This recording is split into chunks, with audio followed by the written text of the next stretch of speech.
মা, ও মা, শুনুন না। মা, নকশা যত। বলি কি হয়েছেটা কি, এত ম্যামা করছো কেন? বলছি 10 টাকা দিন না, মদন কাকুর দোকান থেকে একটা বেগুনি কিনে নিয়ে আসি। তা এখন আবার বেগুনি দিয়ে কি হবে শুনি? আসলে না মা, তরকারি যা আছে তা দিয়ে খাওয়া হবে না, তাই ভাবলাম একটু যে বেগুনি নিয়ে আসি আর বেগুনি দিয়ে একটু জমিয়ে খাবো।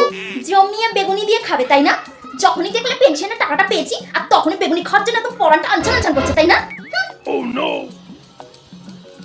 মা, আপনার কাছে 10 টাকা চাইলাম বলে আপনি আমাকে এতগুলো কথা শোনালেন। বেশ করেছি, আরো বলবো। যখনই কটা টাকা দেখবে তখনই খরচা করার জন্য একেবারে হাত পা চুলকায় মনে হয়। তাহলে আমি কি দিয়ে ভাত খাবো শুনি? আপনি বলে দিন যে আমি এখন কি দিয়ে ভাত খাবো। যাও গিয়ে কাঁচা লঙ্কা নুন আর তেল দিয়ে খাও। এই না না না, কাঁচা লঙ্কা নেবে না, কাঁচা লঙ্কার দাম বেড়ে গেছে। যাও তেল আর নুন দিয়ে খাও, যাও। ঠিক আছে, আপনাকেও আমি দেখে নেব। যাও যাও, রোজ তো ঘুম থেকে উঠে আমার মুখটাই দেখো, আবার নতুন করে দেখার কি আছে?